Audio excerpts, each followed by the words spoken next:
Votre rendez-vous du 7e art avec Cinétoile. Cinétoile.ch. Mardi Cinéma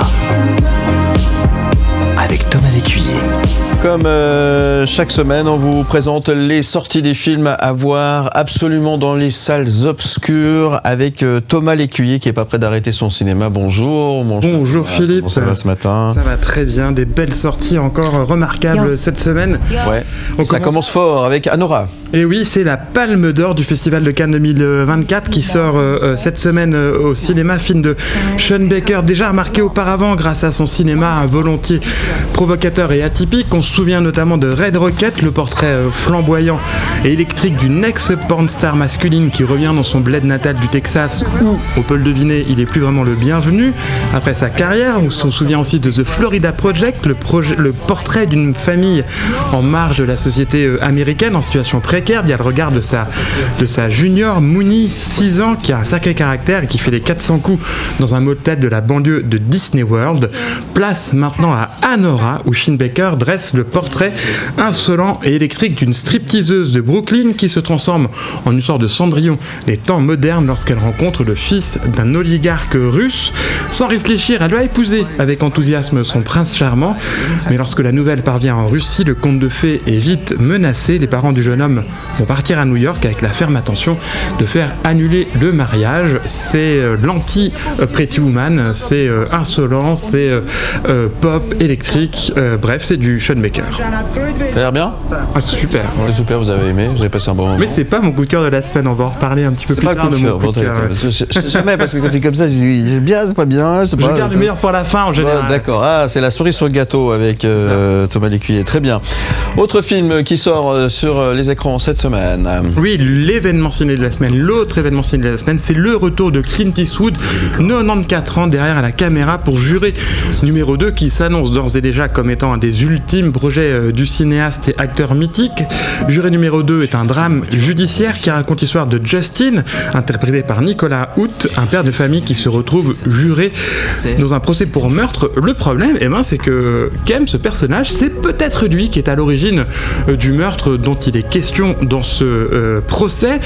Il va devoir donc choisir entre révéler la vérité, risquant ainsi de bouleverser sa vie, ou bien manipuler les délibérations du jury pour influencer le verdict et potentiellement condamner ou acquitter la mauvaise personne. Le film explore des thèmes profonds comme la culpabilité, le sens de la responsabilité et de la justice. Le casting est impressionnant. Il y a Toni Collette, il y a J.K. Simmons, Kiefer Sutherland. C'est un thriller de facture assez classique, mais c'est quand même le retour en forme de Clint Eastwood, un Clint Eastwood des grands jours, bien loin du très navrant Cry Macho, qui était son dernier film sorti en 2021, qui était assez catastrophique. Très bien, et donc film à voir aussi cette semaine dans les salles obscures. L'art d'être heureux. Et oui, être heureux, c'est tout un art, cher Philippe, et c'est le propos de cette comédie française réalisée par Stéphane Liberski, une comédie dramatique qui raconte l'histoire de Jean-Yves Machon, un peintre conceptuel malheureux et méconnu qui décide de changer de vie pour chercher l'inspiration dans une petite ville normande. Alors Jean-Yves Machon est interprété par Benoît Poulvord. Le personnage a comme objectif de créer une œuvre d'art qui lui apportera enfin la reconnaissance qu'il a toujours recherchée. Mais ses plans vont être vite bouleversés dans ce petit patelin de Normandie au gré de ses rencontres avec les locaux, notamment avec Bagnoul, un peintre chaleureux et bon vivant, et Cécile, une galeriste manipulatrice.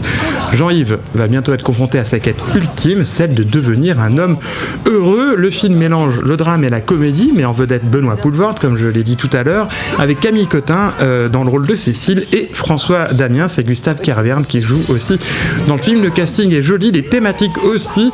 La comédie se cherche un peu, ça manque un peu de caractère, mais ça reste quand même un assez joli film sur des belles thématiques inspiré du roman La dilution de l'artiste de Jean-Philippe Delhomme. Peut-être un roman dont parlera Charlotte, notre chroniqueuse littérature, un de ces jours. Allez savoir, l'art d'être heureux, ça sort également cette semaine dans les salles obscures. Dans la peau de Blanche Welbeck. Oui, on part en Guadeloupe maintenant, Philippe, où il fait sans doute plus beau qu'ici ce matin, en tout cas moins de brouillard. Blanche Gardin préside un concours de sosie consacré à Michel Houellebecq. L'écrivain aussi célèbre que controversé s'y rend, mais sur place, rien ne se passe comme prévu. L'accueil est hostile, les stupéfiants sont nombreux et l'entourage est pas très net. Des événements imprévus vont plonger notre duo au cœur d'une intrigue rocambolesque. Alors c'est un vrai film, un pitch totalement improbable, un ovni du 7e art français.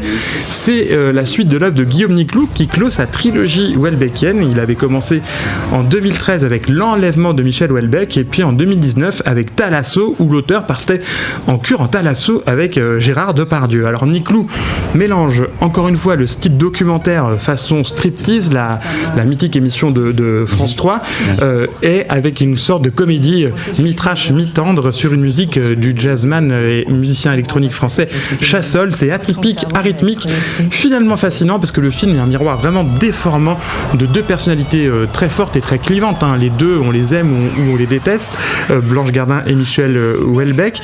Il va se tisser entre ces deux-là une drôle de complicité, un rapport de tendresse et d'absurde qui donne à son film un charme certain. Et puis alors ce qui est assez fascinant, c'est le côté droupi, crado de Michel Houellebecq. Ça fait de lui un personnage finalement comique et attachant malgré lui. On le voit se déplacer comme ça, avec son air totalement détaché, et il nous fait rire assez naturellement. C'est évidemment une farce, une caricature, mais aussi quelques brillantes trouvailles sur le colonialisme et le racisme ambiant qui gangrènent la France et l'Europe dans son ensemble, dans la peau de Blanche Houellebecq. C'est noté, à voir également cette semaine au cinéma. Et on termine avec Riverboom. Et oui, c'est mon coup de cœur de la semaine, le fabuleux documentaire autobiographique sur le gâteau, donc, de Claude Berthold, qui sera notre invité tout à l'heure. Alors en 2002, un an après les attentats du 11 septembre, le photographe veuvezan se laisse embarquer par deux reporters risque-tout dans un périple à travers l'Afghanistan en guerre, avec comme objectif de faire le tour du pays sur les traces de l'écrivaine suisse Ella Maillard.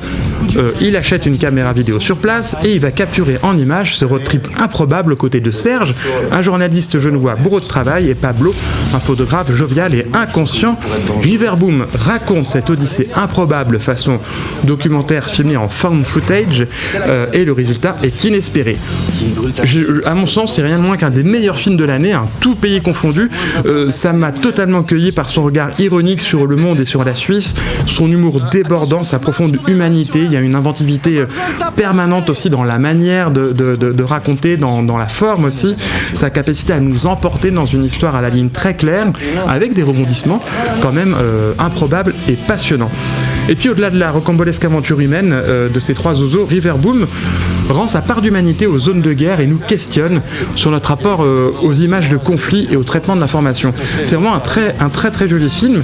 Le cauchemar afghan dont on a tant parlé à la télé devient une sorte, pas de rêve, mais en tout cas une sorte de terre où la beauté des humains et des fleurs de pavot continue de pousser malgré la dévastation des chars et des soldats. C'est aussi plein de poésie. Riverboom, un grand coup de cœur, et on en parlera tout à l'heure avec Claude Berthold. Il sera effectivement l'invité de Mardi Cinéma, le MAG, tout à l'heure, à partir de 8h. Bah voilà, pas mal de choses à voir au cinéma cette semaine. Effectivement, Palme d'Or, Clint Eastwood, Riverboom et Benoît Poelvoorde en peintre. Ouais, j'ai l'impression que cette fin d'année va être pas mal au niveau des sorties cinéma. On a vraiment des bonnes surprises et c'est plutôt bien. Donc allez au cinéma.